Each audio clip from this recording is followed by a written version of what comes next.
ونستغفره ونعوذ بالله من شرور أنفسنا ومن سيئات أعمالنا من يهده الله فلا مضل له ومن يضلل فلا هادي له وأشهد أن لا إله إلا الله وأشهد أن محمدا عبده ورسوله أرسله بالهدى ودين الحق ليظهره على الدين كله ولو كره المشركون اللهم صل على محمد وعلى آل محمد كما صليت على إبراهيم وعلى آل إبراهيم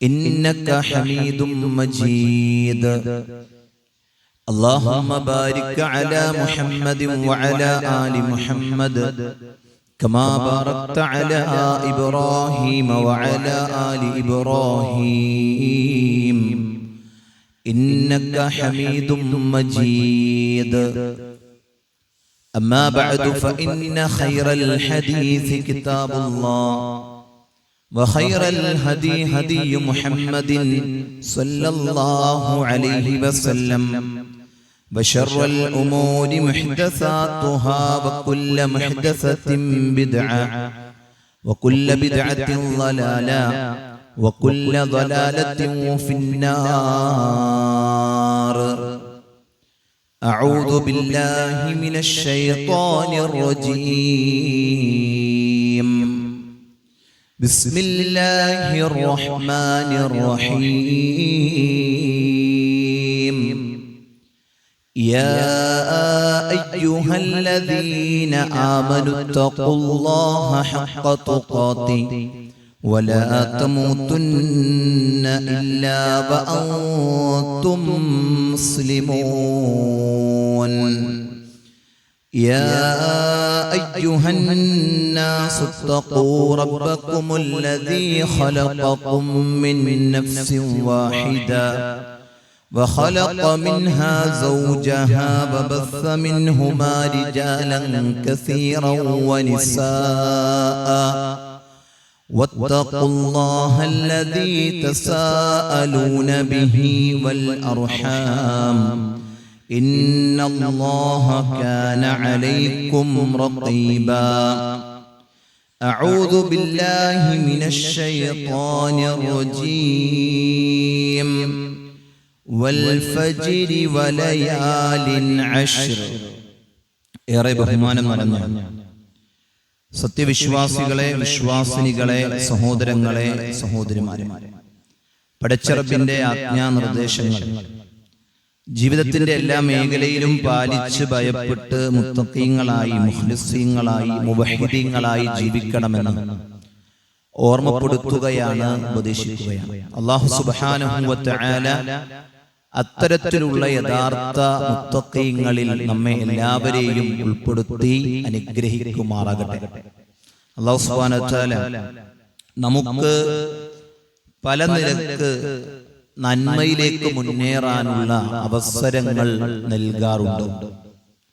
വിവിധങ്ങളായ രൂപത്തിലാണ് അതൊക്കെ അല്ലാഹു തിട്ടപ്പെടുത്തിയത് എന്നത് ഇസ്ലാമിന്റെ പ്രമാണങ്ങളെ പഠിക്കുമ്പോൾ നമുക്ക് ബോധ്യപ്പെടുകയും മനസ്സിലാകുകയും ചെയ്യുന്ന കാര്യമാണ്.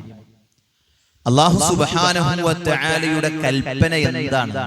വഅ്ബുദ് റബ്ബക, നീ നിന്റെ റബ്ബിനെ ആരാധിക്കണം. ഏതുവരെ ആരാധിക്കണം? ഒരു ദിവസം കൊണ്ടോ ഒരു വെള്ളിയാഴ്ച കൊണ്ടോ ഒരു റമളാനിൽ ചെയ്ത് തീർത്ത് കളയാവുന്ന ആരാധനകളാണോ ഇസ്ലാമിലുള്ളത്? അല്ല. വഅ്ബുദ് റബ്ബക ഹത്താ യഅതിയക്കൽ യഖീൻ, നിനക്ക് പ്രായപൂർത്തിയായതു മുതൽ നിർബന്ധമാകുന്ന ദീനിന്റെ കർമാനുഷ്ഠാന നിയമ നിർദ്ദേശങ്ങളൊക്കെ തന്നെ നിന്റെ ശരീരത്തിൽ നിന്ന് റൂഹിനെ തിരിച്ചു പിടിക്കുന്ന സമയം വരെ, നിന്റെ മരണം വരെ നീ അത് ശ്രദ്ധിക്കണം എന്നതാണ് അല്ലാഹു സുബ്ഹാനഹു വ തആല പഠിപ്പിക്കുന്നത്. അവിടെ വ്യത്യസ്തങ്ങളായ ഓഫറുകൾ പലപ്പോഴും അല്ലാഹു സുബ്ഹാനഹു വ തആല നൽകുന്നുണ്ട്. ആ ഓഫറാണ് യഥാർത്ഥത്തിൽ ഒരു കുറഞ്ഞ ദിവസങ്ങൾ കഴിയുമ്പോൾ നമ്മുടെ മുമ്പിലേക്ക് വന്നു ചേരുന്നത്. ദുൽഹിജ്ജയിലെ ആദ്യത്തെ 10 ദിവസങ്ങൾ എന്ന് പറയുന്നത് അത് വളരെയധികം പുണ്യങ്ങൾ നമുക്ക് നേടിത്തരുന്ന ദിവസങ്ങളാണ്.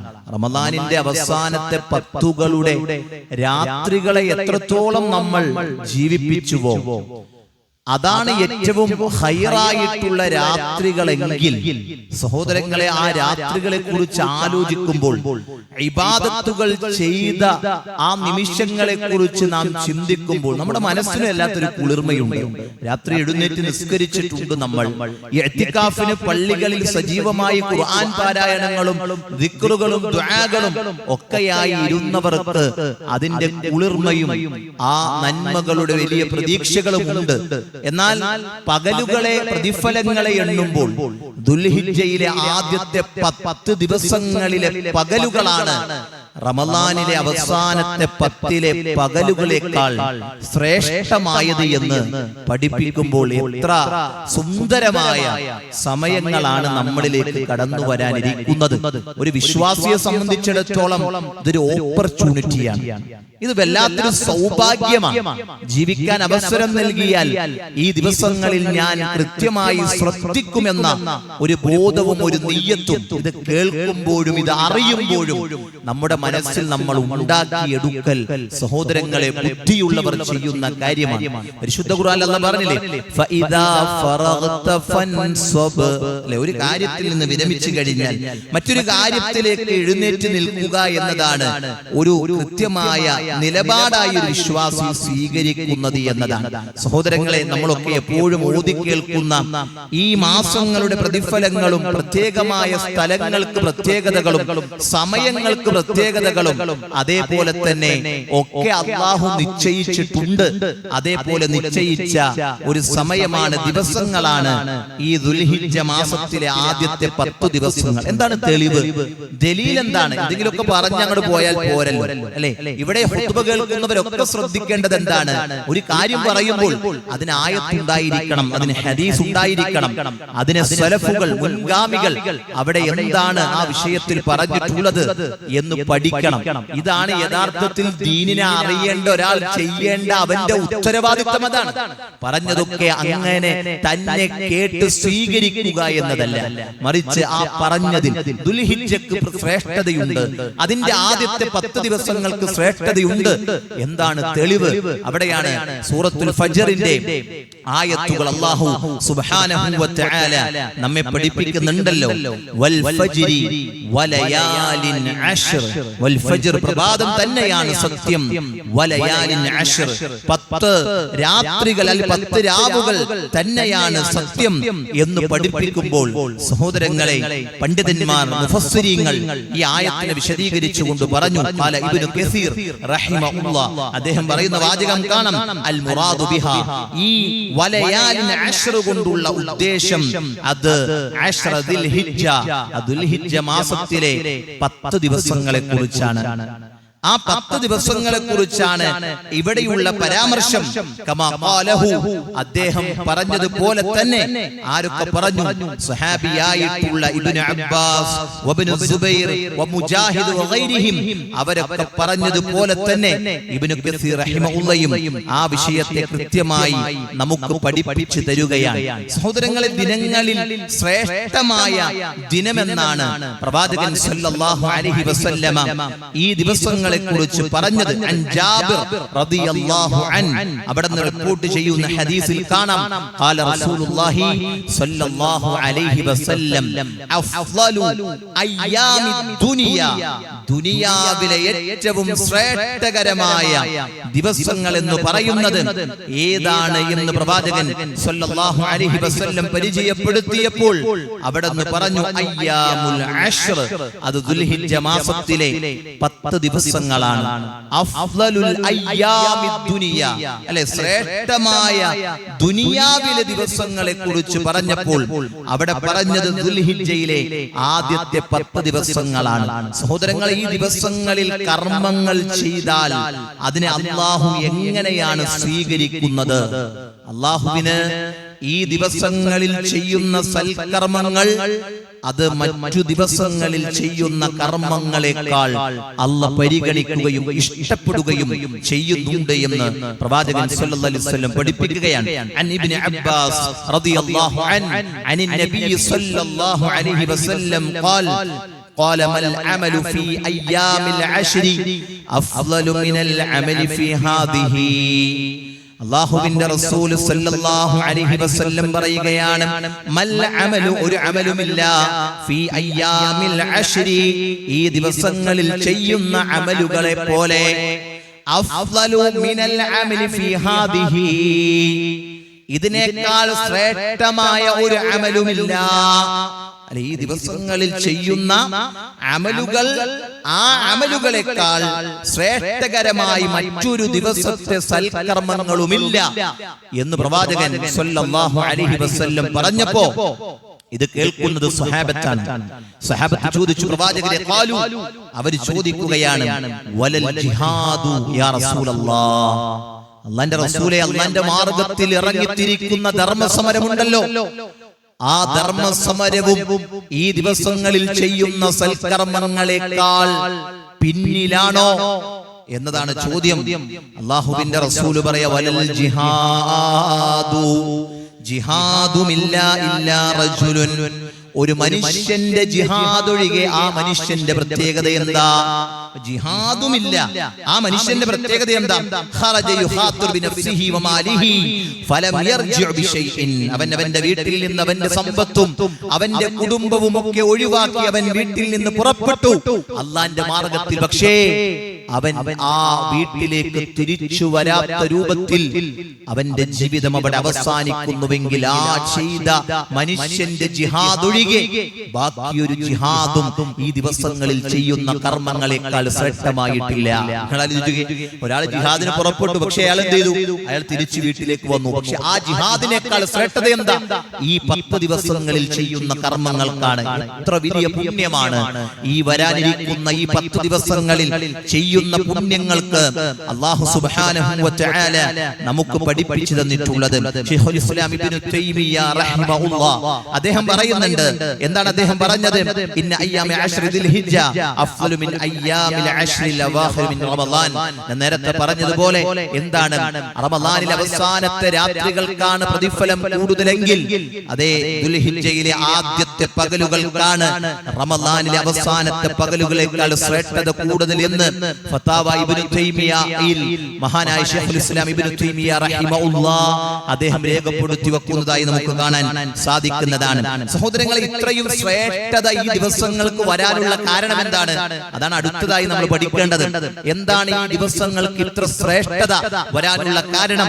നിങ്ങൾ നോക്കിയേ, പണ്ഡിതന്മാർ രേഖപ്പെടുത്തുകയാണ്. മഹാനായ ഇമാം ഇബ്നു ഹജർ റഹിമഹുല്ലാഹ് അദ്ദേഹം പറഞ്ഞത് ഇങ്ങനെയാണ്, വല്ലദി യദ്ഹറു അന്ന സബബ, തീർച്ചയായും ഇതിനുള്ള കാരണം എന്ന് പറയുന്നത് ഫിംതിയാസി അശ്റ ദിൽഹിജ്ജ ലിമകാനി ഇജ്തിമാഇ ഉമ്മഹാത്തിൽ ഇബാദത്തി ഫീഹി, എല്ലാ ഇബാദത്തുകളും യോജിച്ചു വരുന്ന ദിവസങ്ങളാണ്.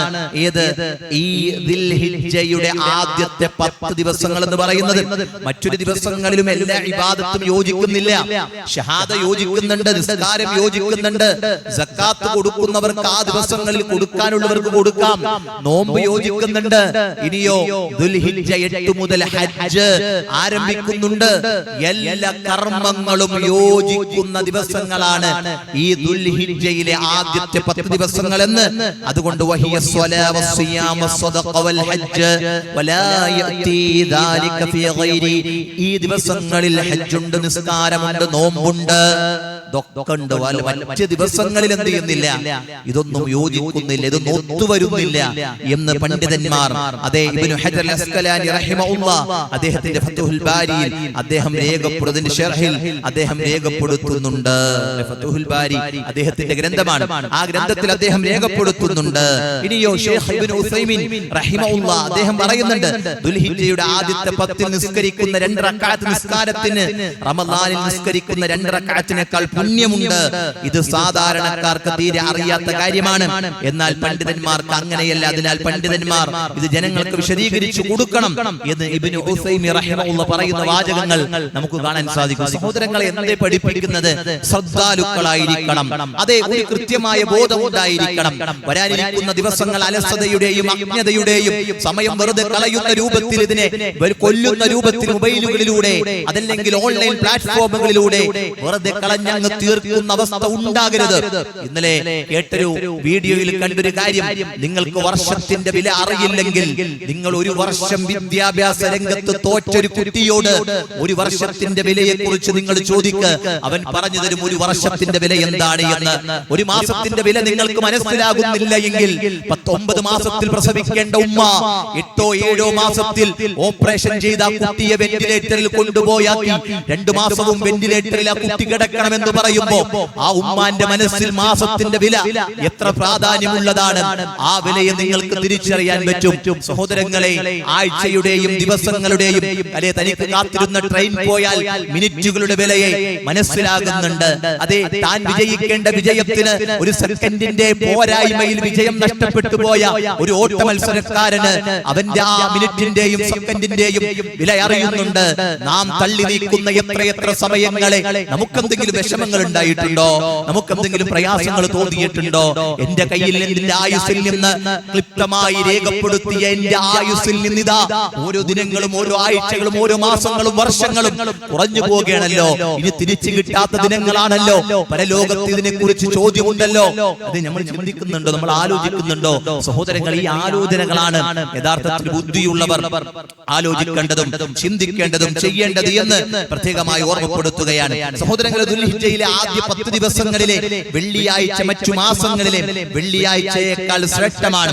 ഖാല ഇബ്നു ഹജർ റഹിമഹുല്ലാഹ് യൗമുൽ ജുമുഅ ഫീ അശ്രി ദുൽഹിജ്ജ, അദ്ദേഹം പറയുകയാണ്, ദുൽഹിജ്ജയിലെ ആ വെള്ളിയാഴ്ച എന്ന് പറയുന്നത് അഫ്ളലു മിനൽ ജുമുഅത്തി ഫീ ഗൈരി, മറ്റുള്ള ദിവസങ്ങളുടെ ജുമുഅയേക്കാൾ അഫ്ളലായിട്ടുള്ളതാണ്. അൽ ഇജ്തിമാഇൽ ഫളീലീന ഫീഹി, ഈ വിഷയത്തിൽ എന്തുണ്ട്? അതെ, യോജിപ്പുണ്ട് എന്ന് അദ്ദേഹം രേഖപ്പെടുത്തുകയാണ്. എന്താണ്? ഈ ദിവസങ്ങളിൽ വരുന്ന വെള്ളിയാഴ്ചക്ക് മറ്റു വെള്ളിയാഴ്ചയേക്കാൾ മികച്ചതാണ് എന്ന് 2 ശ്രേഷ്ഠതകൾ ഒരുമിക്കുന്ന കാരണം കൊണ്ടാണ്. അതുകൊണ്ടാണ്. എന്താണ് 2 ശ്രേഷ്ഠതകൾ? ഒന്ന് വെള്ളിയാഴ്ചയാണ്, അതേപോലെ തന്നെ ഒന്നെന്താണ്? ദുൽഹിജ്ജയുടെ ദിവസങ്ങളാണ് എന്നതാണ് ആ പണ്ഡിതന്മാർ രേഖപ്പെടുത്തുകയാണ്. സഹോദരങ്ങൾ, സലഫുകൾ ഈ ദിവസങ്ങളെ പ്രത്യേകമായി പരിഗണിച്ചിരുന്നു. വകാന സഈദ് ഇബ്നു ജുബൈർ റളിയല്ലാഹു അൻഹു ഇദാ ദഖല അയ്യാമുൽ അശ്രി, അദ്ദേഹത്തിന്റെ അടുക്കലേക്ക് ഈ ദിവസങ്ങൾ കടന്നു വന്നാൽ ഇജ്തിഹാദൻ ശദീദ, അദ്ദേഹം വളരെയധികം പ്രയത്നിക്കുമായിരുന്നു ഈ ദിവസങ്ങളെ ഹയാത്തിലാക്കാൻ, ഈ ദിവസങ്ങളെ സജീവമാക്കാൻ. അദ്ദേഹത്തിന് എത്രത്തോളമാണോ ചെയ്യാൻ സാധിക്കുന്നത് അത്രത്തോളം എന്ത് ചെയ്യും?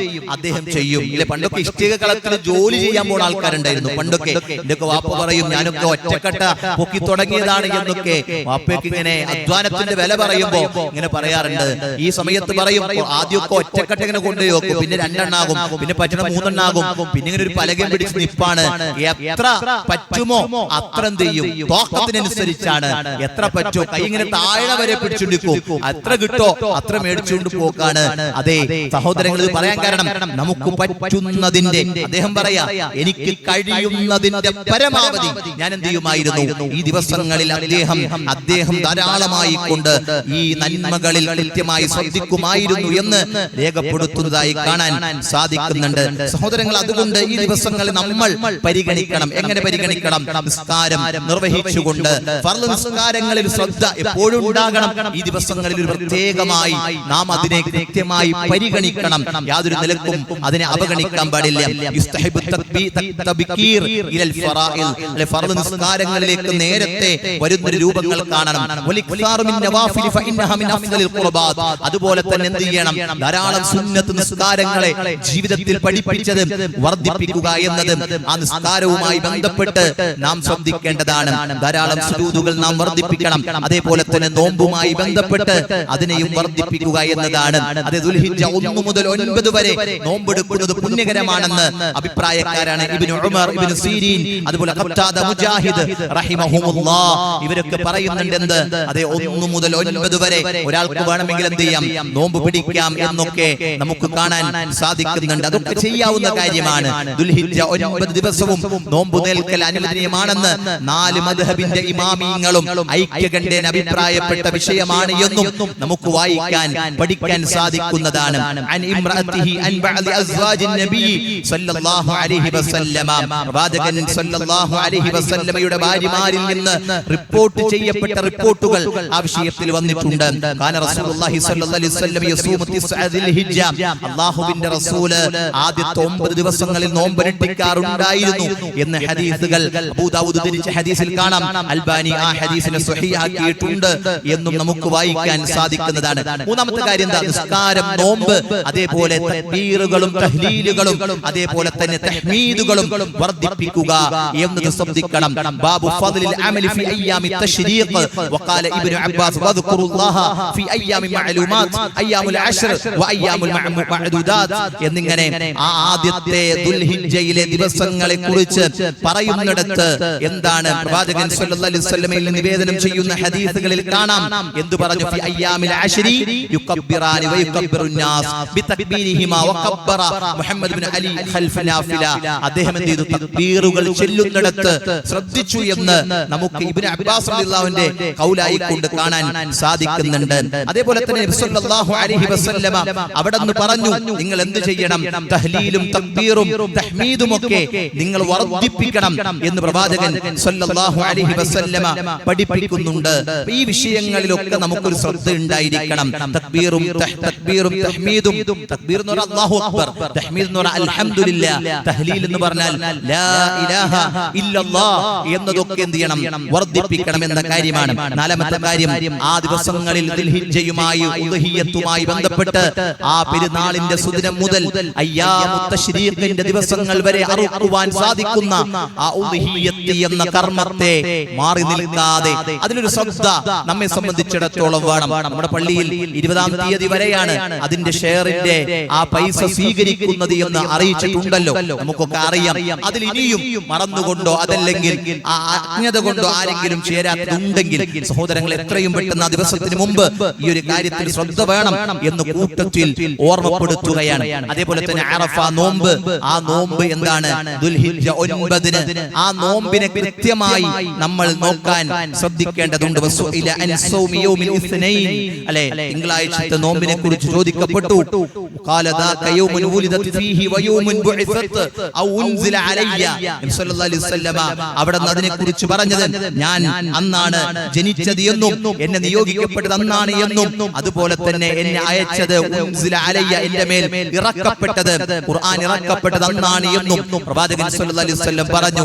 അതേപോലെ തന്നെ വസുഇല അൻ സൗമി യൗമി അറഫ, അറഫ ദിവസത്തിലെ നോമ്പിനെ കുറിച്ച് ചോദിച്ചപ്പോൾ പ്രവാചകൻ സല്ലല്ലാഹു അലൈഹി വസല്ലം പറഞ്ഞത് ഫഖാല യുകഫിറു സനാ, അല്ലാഹുവിന്റെ റസൂൽ പറഞ്ഞു, ഒരു വർഷത്തെ പാപങ്ങൾ പൊറുക്കപ്പെടും. അൽ മാദിയ, കഴിഞ്ഞതും അൽ ബാഖിയ, വരാനിരിക്കുന്നതുമായ ഒരു വർഷത്തെ പാപങ്ങൾ പൊറുക്കപ്പെടാൻ പ്രാപ്തിയുള്ള നോമ്പാണ് അറഫ നോമ്പ് എന്ന് അല്ലാഹുവിന്റെ റസൂൽ സല്ലല്ലാഹു അലൈഹി വസല്ലമ അവിടെ നിന്ന് പഠിപ്പിക്കുകയാണ്. സഹോദരങ്ങളെ, ഇത് നമ്മളൊക്കെ ശ്രദ്ധിക്കണം. ഇതിലൊന്നും ഒരു അജ്ഞതയും ഒരു അലസതയും നമ്മെ സംബന്ധിച്ചിടത്തോളം ഉണ്ടാകാൻ പാടില്ല എന്ന കാര്യം പ്രത്യേകമായി നമ്മൾ ആലോചിക്കേണ്ട കാര്യമാണ്. ഇവിടെ ഒരു കാര്യം കൂടി നമ്മൾ ശ്രദ്ധിക്കേണ്ട കാര്യം എന്താണ്?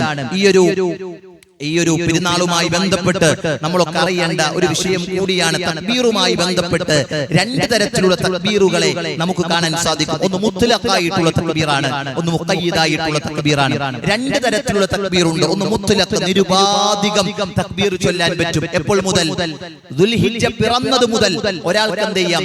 നിരുപാധികം തക്ബീർ ചൊല്ലാം. പ്രത്യേക സമയങ്ങളില്ല, രാവിലെയും വൈകുന്നേരങ്ങളിലും അവന്റെ സമയങ്ങളിലൊക്കെ തക്ബീറുകൾ വർദ്ധിപ്പിക്കുക എന്നത് അത് അത് നല്ല കാര്യമാണ്, നല്ല കാര്യമാണ്. അതെന്ത് ചെയ്യണം? അത് വർദ്ധിപ്പിക്കുക എന്നത് ശ്രദ്ധിക്കണം. മുത്തലഖിനെ കുറിച്ച് പണ്ഡിതന്മാർ പറഞ്ഞത് ഒരു ഖൈദും ഒരു കൃത്യമായ സമയമോ നിബന്ധനകളോ പറയാതെ വച്ചിട്ടുള്ള ആ ഒരു കാര്യമാണ്. വയസ്സു ദായിമൻ, അത് എപ്പോഴും ചൊല്ലൽ സുന്നത്താണ്. ഫിസ്സുബാഹി വൽ മസാഇ ഖബല സ്വലാത്തി വബഅദ സ്വലാ വഫി കുല്ലി വഖ്തിൻ, രാവിലെയും വൈകുന്നേരവും നിസ്കാരത്തിന് മുമ്പും ശേഷവും വഫി കുല്ലി വഖ്തിൻ, എല്ലാ വക്തുകളിലും ആ എന്ത് ചെയ്യാം? തക്ബീർ ചൊല്ലുക എന്നത് നല്ലതാണ്. അപ്പോൾ ദുൽഹിജ്ജ പിറന്നു എന്ന് കാണുമ്പോൾ എന്ത് ചെയ്യണം? തക്ബീറുകൾ വർദ്ധിപ്പിക്കാം. ഒരാൾക്ക് എന്ത് ചെയ്യാം? അല്ലാഹു അക്ബർ അല്ലാഹു അക്ബർ അല്ലാഹു അക്ബർ ലാ ഇലാഹ ഇല്ലല്ലാഹു അല്ലാഹു അക്ബർ അല്ലാഹു അക്ബർ വലില്ലാഹിൽ ഹംദ് എന്നൊരാൾക്ക് എന്ത് ചെയ്യാം? അയാൾക്ക് ധാരാളമായി ഏത് സമയത്തും എന്ത് ചെയ്യാം? അയാൾക്ക് ചൊല്ലാവുന്നതാണ്. ഇത് കൃത്യമായി മനസ്സിലാക്കാൻ മുത്തലഖ് എന്ന് പറയാം. മുത്തലഖൻ തക്ബീർ മുത്തലഖ് എന്ന് പറയാം. എന്നാൽ മുഖയ്യിദായ തക്ബീർ ഉണ്ട്. അതെന്താണ്? വഹുവല്ലദി യതഖയ്യദു ബി അദ്ബാരിസ് സ്വലാ. നമ്മളൊക്കെ ചെയ്യണ പോലെ നിസ്കാരം കഴിഞ്ഞ് എന്ത് ചെയ്യും? നമ്മൾ തക്ബീർ ചൊല്ലാറുണ്ട് അല്ലേ? അവിടെയും നമ്മൾ ശ്രദ്ധിക്കേണ്ട കാര്യം എന്താണ്? പലപ്പോഴും നിസ്കാരം കഴിഞ്ഞ് സലാം വീട്ടിയ പാടെ അല്ലാഹു അക്ബർ, അതാണ് പല പള്ളിയിലും കാണാറ്. ഒരു അസ്തഗ്ഫിറുല്ലാഹ് ചൊല്ലണില്ല, അല്ലാഹുമ്മ അൻതസ്സലാം മിൻകസ്സലാം ചൊല്ലണില്ല, ഇതൊന്നും ചൊല്ലലില്ല. പിന്നെയോ നിസ്കാരം കഴിഞ്ഞ പാടെന്ത് ചെയ്യും?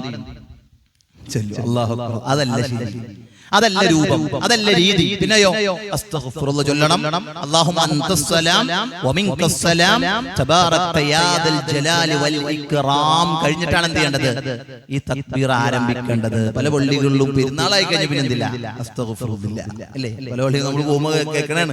കാരണം എന്താ? നമുക്ക് പോലും ചൊല്ലാൻ പറ്റില്ല, കാരണം ഇത് തുടങ്ങിയിട്ടുണ്ടാവും, നമ്മൾ തുടങ്ങിയിട്ടുണ്ടാകും. ശ്രദ്ധിക്കണം. അവിടെയാണ് ഇതെന്താണ്? ദിൽഹിജ്ജ തുടങ്ങി എന്ത് ചെയ്യും? മുത്തലഖായിട്ടുള്ള തക്ബീർ തുടങ്ങും. എന്നാലോ ഈ തക്ബീർ ഉണ്ടല്ലോ, തക്ബീർ മുഖയ്യിദായിട്ടുള്ള തക്ബീർ എപ്പോൾ മുതൽ തുടങ്ങും? അതും നമ്മൾ പഠിച്ചു വെക്കണം. വഅമ്മൽ മുഖയ്യിദു ഫഇന്നഹു യബ്ദഉ മിൻ ഫജ്രി യൗമി അറഫ. യൗമ അറഫയുടെ സുബഹി മുതൽ എന്ത് ചെയ്യും? ആരംഭിക്കും. അറഫ ദിവസത്തിന്റെ എന്ന അറഫ ദുൽഹിജ്ജ 9. അതിന് കുറെ ഇഷ്കാല് വരാനുണ്ട് അല്ലെ? അതുമ്പോ കുറെ ഇനി എന്ത് ചെയ്യാനുണ്ട്? കുറെ സംസാരങ്ങളും തർക്കങ്ങളും.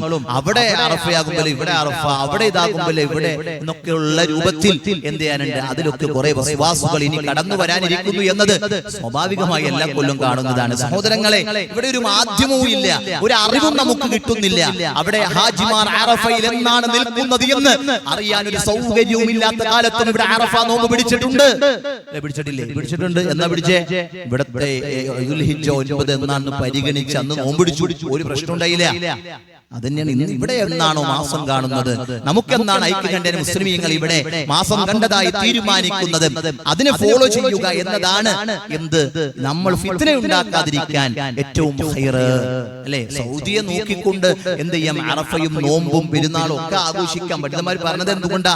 എല്ലാവരും അതിനെ ഡിപ്പെൻഡ് ചെയ്യുന്നുണ്ടെങ്കിൽ, ഫിത്ന ഇല്ലാതെ അത് സ്വീകരിക്കുന്നുണ്ടെങ്കിൽ. പക്ഷെയോ അപ്പൊ അത് സ്വീകരിക്കുമ്പോൾ ഇവിടെ ഫിത്ന കൂടാണ്. എന്താ കാരണം? പലരും പല രൂപത്തിലാണ് ചെയ്യുന്നത്, പല രൂപത്തിലാണ് അതിനെ കാണുന്നത്. ഫിത്ന ഇല്ലാതിരിക്കുക എന്നത് വളരെ പ്രധാനമാണ്. അതുകൊണ്ട് ആ വിഷയത്തിൽ നമ്മൾ ശ്രദ്ധിക്കും. നമ്മുടെ നാട്ടിൽ എന്നാണ് ദുൽഹിജ്ജ 9 അന്ന് അറഫ നോമ്പ് പിടിക്കുക, യാതൊരു ഇഷ്കാലുമില്ല. പിറ്റേ ദിവസം ദുൽഹിജ്ജ 10 എന്താണ്? പെരുന്നാളുമാണ്. ഒരു കുഴപ്പമില്ല, എന്ത് സുന്ദരാണ്, ഒരു കുഴപ്പമില്ല. സഹോദരങ്ങളെ, ആ വിഷയത്തിലൊക്കെ നമ്മൾ ശ്രദ്ധിക്കണം. അപ്പൊ മുഖയ്യിദായിട്ടുള്ള തക്ബീർ എപ്പോൾ തുടങ്ങും? ഫഇന്നഹു യബ്ദഉ മിൻ ഫജ്രി യൗമി അറഫ ഇലാ ഗുറൂബി ശംസി ആഖിറു അയ്യാമി തശ്രീഖ് അല്ലേ? അയ്യാമു തശ്രീഖിന്റെ അസ്ർ വരെ നമുക്കറിയാം. എവിടുന്ന് തുടങ്ങും? തുടങ്ങണത് എന്താണ്? പലപ്പോഴൊക്കെ നമ്മള് പണ്ടൊക്കെ എന്തായിരുന്നു? പണ്ട് ദുൽഹിജ്ജ എന്താണ് 10ന്റെ അതല്ലെങ്കിൽ അറഫ നോമ്പ് കഴിഞ്ഞിട്ടുള്ള മഗ്രിബിന്റെ അന്ന് ഒപ്പം തുടങ്ങിയാണ് എന്ത് ചെയ്യാറ്? പണ്ടൊക്കെ തക്ബീർ ചൊല്ലിയിരുന്നത്. എന്നാൽ അവിടെ എന്താണ്? അറഫയുടെ സുബഹി മുതൽ എന്ത് ചെയ്യും? തക്ബീർ ചൊല്ലി തുടങ്ങുക. നിസ്കാര ശേഷങ്ങളൊക്കെ തക്ബീർ ചൊല്ലി തുടങ്ങുക എന്നതാണ് അതിലെ രൂപം. ആ രൂപം എങ്ങനെയാണ്? അതെങ്ങനെയാണ് ചെയ്യേണ്ടത്? ഫഇദാ സല്ലമ മിനൽ ഫരീള അല്ലെ? ഫരീള നിർബന്ധ നിസ്കാരത്തിൽ നിന്ന് സലാം വീട്ടി കഴിഞ്ഞാൽ അസ്തഗ്ഫിറു സലാസ വസ്തഗ്ഫിർ സലാസൻ 3 പ്രാവശ്യം ചെയ്യുക. അസ്തഗ്ഫിറുല്ലാഹ് അസ്തഗ്ഫിറുല്ലാഹ് അസ്തഗ്ഫിറുല്ലാഹ് എന്ന് പറയാം. വഖാല അല്ലാഹുമ്മ അൻതസ്സലാം വമിൻകസ്സലാം തബാറക്ത യാ ദൽ ജലാലി വൽ ഇക്റാം എന്ന് കഴിഞ്ഞിട്ടാണ് തക്ബീർ. എന്നിട്ടാണ് എന്ത് ചെയ്യേണ്ടത്? തക്ബീർ ആരംഭിക്കേണ്ടത്. എന്ന് ഈ വിഷയത്തിൽ 2 തക്ബീറുകളെ കുറിച്ച് നമ്മൾ എന്ത് ചെയ്യണം? പൊതുവെ മനസ്സിലാക്കി വെക്കണം. അല്ലാഹു സുബ്ഹാനഹു വ തആല കാര്യങ്ങൾ മനസ്സിലാക്കാൻ പഠിക്കാൻ അല്ലാഹു എനിക്കും നിങ്ങൾക്കും ഒക്കെ തൗഫീഖ് പ്രദാനം ചെയ്യുമാറാകട്ടെ.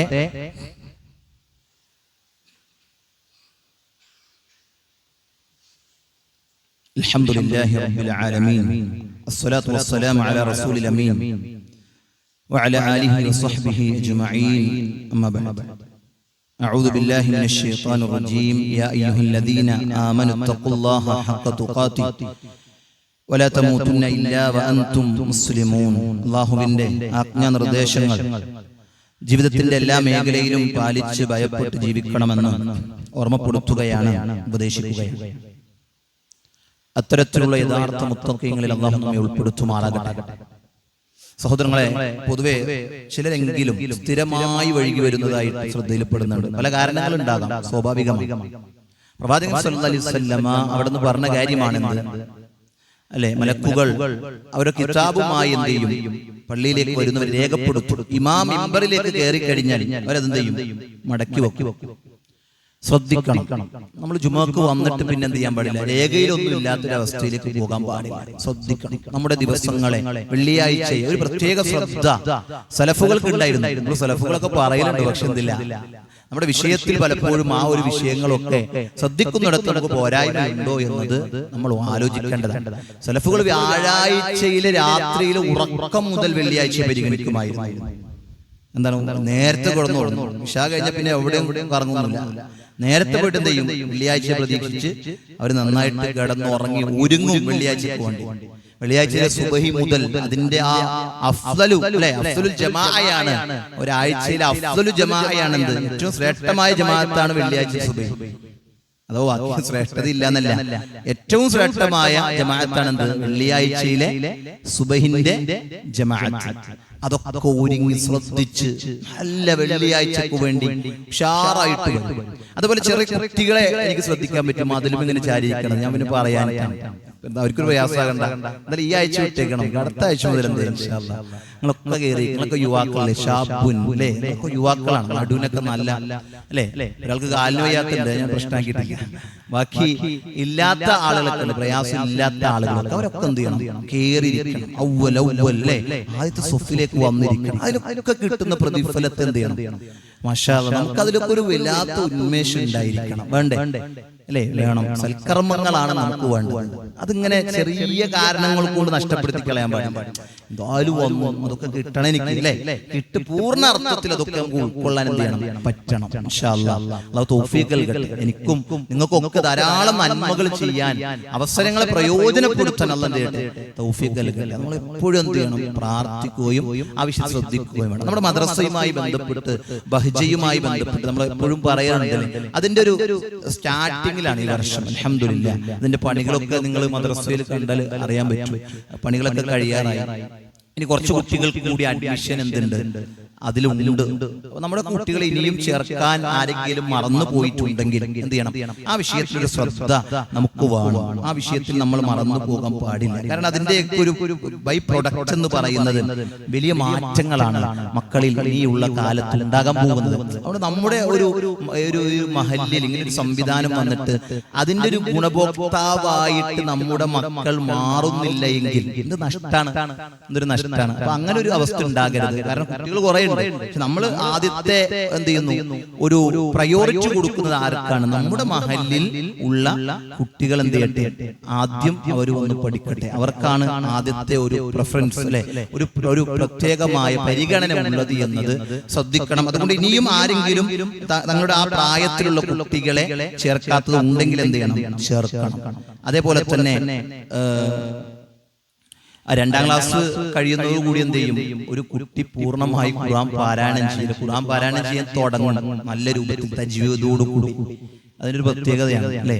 നമ്മളൊക്കെ എപ്പോഴും ഖുർആൻ മര്യാദ ഓതിയെന്ന് എപ്പോഴും ഖുർആൻ എടുത്ത് ഓതാൻ കൊണ്ട് പറ്റും. ചിന്തിച്ചു, തജ്വീദ് ഉണ്ടാവുമല്ലേ, അക്ഷരങ്ങൾ ഉണ്ടാവും. അക്ഷരങ്ങൾ തന്നെ മഖ്റജിൽ നിന്നായിരിക്കും അല്ലെ, നമ്മൾ പറയണില്ലേ. അന്നൊക്കെ അങ്ങനെ ഇരുന്നു, പഠിക്കാൻ അവസരം ഉണ്ടായില്ല. നമ്മുടെ മക്കളെ അങ്ങനെ എന്ത് ചെയ്യരുത്, ഒരിക്കലും വിട്ട് കളയരുത് അല്ലെ. നമ്മൾ പ്രതീക്ഷിച്ചു അപ്പാന്നും പറഞ്ഞിങ്ങനെ വരുമ്പോൾ നമ്മൾ കൊടുക്കുന്ന മിഠായികളല്ല അവർക്ക് വേണ്ടത്. നമ്മൾ പ്രതീക്ഷിക്കുന്ന സ്വർഗത്തിലേക്ക് അവർക്ക് പോകാനുള്ള വഴി തെളിച്ചു കൊടുക്കേണ്ടവരാണ് നമ്മൾ അല്ലെ. എന്ത് വഴിയാണ് നമ്മൾ മക്കൾക്ക് അവർക്ക് ഈ പ്രായത്തിൽ ഒരു കാര്യത്തിൽ. ഇപ്പൊ എന്റെ ഒരു കൂട്ടുകാരൻ കഴിഞ്ഞ ദിവസം പറഞ്ഞു, നമുക്കൊക്കെ ഒരു നല്ല മുർഷിദ് വേണം, അത് വളരെ പ്രധാനമാണ്. അതിലൊരു മുർഷിദുമാണ്. അഥവാ ഒരു പഠനം തുടങ്ങുമ്പോൾ ഇവിടുന്ന് പഠിക്കണം, അത് കഴിഞ്ഞിട്ട് ഇന്നതായിരിക്കണം, അത് കഴിഞ്ഞ് ഇവിടെ പോകണം. അങ്ങനെ ഒരു മുർഷിദ്, ഒരു കാര്യത്തെ ഉപദേശിക്കാൻ ഒരാളുണ്ടെങ്കിൽ അത് വല്ലാത്തൊരു ഗുണം ചെയ്യും. എവിടെ? വിദ്യാഭ്യാസ രംഗത്ത് ഗുണം ചെയ്യും, കച്ചവട രംഗത്ത് ഗുണം ചെയ്യും, ദീനിന്റെ രംഗത്ത് ഗുണം ചെയ്യും. എല്ലായിടത്തും അതൊരു ഗുണം ചെയ്യും എന്നുള്ളതിൽ യാതൊരു സംശയമില്ല. അതേപോലെ നമ്മുടെ മദ്രസയിൽ 1-ാം ക്ലാസ് മുതൽ 7-ാം ക്ലാസ് വരെയുള്ള കുട്ടികൾക്ക് എന്തുണ്ട്, പുതിയ അഡ്മിഷൻ ആരംഭിച്ചിട്ട് നമുക്കൊക്കെ അറിയാം. നമ്മുടെ മക്കളൊക്കെ എന്ത് ചെയ്യണം? ആ കുട്ടികളൊക്കെ പഠിക്കട്ടെ. സഹോദരങ്ങളെ, വളരെ ഗൗരവത്തിൽ ചിന്തിക്കും. ഞാൻ ഇന്നലെ കഴിഞ്ഞ ദിവസം ഞാൻ അങ്ങനെ ചിന്തിച്ച ചിന്ത എന്താണെന്ന്, ഞാൻ ഇതൊരു പ്രയാസാക്കാൻ വേണ്ടിയൊന്നും പറയണ കാര്യമല്ല. പലപ്പോഴും പല മദ്രസകളിലും അടുത്തുള്ള മദ്രസ അല്ലെങ്കിൽ എളുപ്പത്തിൽ പോകാൻ പറ്റിയ മദ്രസ എന്നൊക്കെ പറഞ്ഞ് നമ്മൾ എന്ത് ചെയ്യും? പല മദ്രസകളിലും കൊണ്ടുപോയി നമ്മുടെ മക്കളെ ആക്കാറുണ്ട്. അവിടെ നിന്ന് നമ്മുടെ മക്കൾക്ക് എന്താണ് അവർ പഠിക്കുന്നത് എന്നത് നമ്മൾ കൃത്യമായിട്ട് എന്ത് ചെയ്യണം? അവരുടെ പുസ്തകങ്ങളൊക്കെ ഒന്ന് വായിച്ചു നോക്കിയിട്ട് ഇത് എന്താണ് പഠിക്കുന്നത്, ഇതിൽ എന്താണ് അവർക്ക് കിട്ടുന്നത്, എന്തെങ്കിലും നതീജ ഉപകാരം അവർക്ക് കിട്ടുന്നുണ്ടോ എന്നൊക്കെ നമ്മൾ എന്ത് ചെയ്യണം? ഒന്ന് നോക്കുകയും അന്വേഷിക്കുകയും. ചില ആളുകൾ പറയുന്നത് 4-ാം ക്ലാസ്സിലായിട്ടോ അവൾക്ക് ഖുർആൻ അറിയില്ല, അവന് ഖുർആൻ അറിയില്ല. ഇത് വലിയൊരു പോരായ്മയാണ്. ഇതൊരു വലിയ പോരായ്മയാണ്. എന്നാലും അവിടെ തന്നെ കൊണ്ടുപോയിട്ട് എന്ത് ചെയ്യും? വീണ്ടും അവിടെ തന്നെ പഠിപ്പിക്കണം. അപ്പൊ അവിടെ നിന്നൊരു മാറ്റം എന്ത് ചെയ്യണം? നമ്മുടെ മക്കൾക്ക് വേണം. വലുതാകുമ്പോ ഉമ്മാന്റെ മയ്യത്ത് മുമ്പിൽ നിസ്കരിക്കുന്ന മോളായിട്ട് നമ്മുടെ മോള് മാറണ്ടേ? അവിടെ ചൊല്ലുന്ന ദുആകൾ അത് ആത്മാർത്ഥമായി മനസ്സറിഞ്ഞ് ചൊല്ലാൻ പറ്റണ്ടേ? വാപ്പാന്റെ മയ്യത്ത് മുമ്പിൽ വെച്ച് അല്ലെ, ഒരു കുട്ടി വാപ്പ മരിച്ചപ്പോ കുട്ടിനെ കാണില്ല, മയ്യത്തൊക്കെ എടുത്തു പള്ളിയില് അല്ലെ, പള്ളിയിലേക്ക് കൊണ്ടുപോകുന്ന നേരത്ത് മുത്ത മോനെ അന്വേഷിച്ചപ്പോ കുട്ടിനെ കാണില്ല. കുട്ടിയൊക്കെ ഇപ്പൊ ബാത്റൂമിൽ ഒളിച്ചിരിക്കാം. കുറെ നേരം കഴിഞ്ഞ് അവനെ അന്വേഷിച്ച് പിടിച്ച് കൊണ്ടുവന്നപ്പോ അവൻ പറഞ്ഞത് ഇങ്ങനെയാണ്: നിങ്ങളൊക്കെ കൂടി എന്നെ എന്ത് ചെയ്യും? എന്റെ വാപ്പാക്ക് മയ്യത്ത് നിസ്കരിക്കാൻ നിർത്തും, പക്ഷേ എന്റെ വാപ്പാന്റെ മയ്യത്ത് മുമ്പിൽ വെച്ച് ഞാൻ എന്തിന് കള്ളത്തരം ചെയ്യണം? എനിക്ക് 4 തക്ബീർ ഉണ്ടെന്ന് അറിയാം, പക്ഷെ അതിന്റെ ഉള്ളിൽ ചെല്ലുന്ന ദുആകൾ എനിക്കറിയില്ല. എന്റെ ഉപ്പാക്ക് അവസാനം കൊടുക്കേണ്ട ബാധ്യത അതൊരു വഞ്ചനയാക്കാൻ ഞാൻ ഇഷ്ടപ്പെടുന്നില്ല. അതുകൊണ്ട് ഞാനില്ല മയ്യത്ത് നിസ്കരിക്കാൻ, എനിക്ക് പറ്റൂലേ ഇമാമക്കാൻ. അതുകൊണ്ട് ആരെങ്കിലും ഒക്കെ ഒന്ന് ഇമാമക്കണം. അതുകൊണ്ട് ഞാൻ പോയി അവിടെ വിളിച്ചത്. നിങ്ങൾ ആലോചിച്ച് നോക്കി, ആ കുട്ടിയുടെ ആത്മാർത്ഥതയാണ്, ഉപ്പാനുള്ള സ്നേഹമാണ്. എല്ലാ കുട്ടികളും അങ്ങനെ ആയിക്കൊള്ളുന്നില്ല. അതുകൊണ്ട് ചിന്തിക്കുക. ഇവിടെ ഇരിക്കുന്ന മക്കളും മാതാപിതാക്കളും ഒക്കെ ചിന്തിക്കുക, നമ്മുടെ മക്കൾ എവിടെ എത്തി? പല ഉന്നതങ്ങളിലും നമ്മുടെ മക്കൾ എത്തിയിട്ടുണ്ടാകും. ദീനിന്റെ രംഗത്ത് എവിടെ എത്തി? ഇതൊരു വലിയ ചർച്ചയാണ്, ശ്രദ്ധിക്കേണ്ട ചർച്ചയാണ്, ആലോചിക്കേണ്ട ചർച്ചയാണ്, ഗൗരവത്തിൽ വീട്ടിൽ നമ്മൾ സംസാരിക്കേണ്ട ചർച്ചയാണ്. ഇൻഷാ അല്ലാഹ് അതിനുള്ള അവസരങ്ങൾ ഉപയോഗപ്പെടുത്താൻ അല്ലാഹു അനുഗ്രഹിക്കട്ടെ. അല്ലാഹു സുബ്ഹാനഹു വ തആല ഈ ദിവസങ്ങൾ ഉപയോഗപ്പെടുത്തി കർമ്മങ്ങളിൽ മുന്നേറാൻ എനിക്കും നിങ്ങൾക്കും ഒക്കെ തൗഫീഖ് പ്രദാനം ചെയ്യുമാറാകട്ടെ. അല്ലാഹു സുബ്ഹാനഹു വ തആല അവന്റെ സ്വർഗ്ഗം ലഭിക്കുന്ന ഭാഗ്യവാന്മാരിൽ അല്ലാഹു നമ്മെ ഉൾപ്പെടുത്തി അനുഗ്രഹിക്കുമാറാകട്ടെ. അല്ലാഹു സുബ്ഹാനഹു നമ്മൾ ചെയ്യുന്ന കർമ്മങ്ങളെ പൂർണ്ണ അർത്ഥത്തിൽ അല്ലാഹു സ്വീകരിച്ച് സ്വർഗ്ഗം നൽകി അനുഗ്രഹിക്കുമാറാകട്ടെ. അല്ലാഹു സുബ്ഹാനഹു നമ്മുടെ മക്കളെ സ്വാലിഹീങ്ങളായ മക്കളായി വളർത്തിക്കൊണ്ടുവരുമാറാകട്ടെ. അല്ലാഹു സുബ്ഹാനഹു നമ്മുടെ മാതാപിതാക്കളെ ആയുസ്സും ആരോഗ്യവും നൽകി ഈമാനൊക്കെ നൽകി അല്ലാഹു അവരെ ജീവിപ്പിക്കുമാറാകട്ടെ. മരണപ്പെട്ട മാതാപിതാക്കൾക്ക് അല്ലാഹു ഖബർ വിശാലമാക്കി കൊടുക്കുമാറാകട്ടെ. ജീവിക്കുമ്പോൾ തൗഹീദിൽ അടിയുറച്ച് ജീവിക്കാനും മരിക്കുമ്പോൾ ലാ ഇലാഹ ഇല്ലല്ലാഹ് ഉച്ചരിച്ച് മരിക്കാനും അല്ലാഹു തൗഫീഖ് പ്രദാനം ചെയ്യുമാറാകട്ടെ. അല്ലാഹുമ്മ ഗഫിർ ലിൽ മുഅ്മിനീന വൽ മുഅ്മിനാത്ത് വൽ മുസ്ലിമീന വൽ മുസ്ലിമാത്ത് വൽ അഹ്യാഇ മിൻഹും വൽ അംവാത്ത് ഇന്നക മുജീബുദ് ദഅവാതി യാ ഖാദിയൽ ഹജാത്ത്. അല്ലാഹുമ്മ അജ്റിനാ മിനൻ നാർ, അല്ലാഹുമ്മ അജ്റിനാ മിനൻ النار، اللهم أجرنا من النار، اللهم أدخلنا الجنة، اللهم أدخلنا الجنة، اللهم أدخلنا الجنة. ربنا آتنا في الدنيا حسنة وفي الآخرة حسنة وقنا عذاب النار. ربنا تقبل منا إنك أنت السميع العليم وتب علينا إنك أنت التواب الرحيم.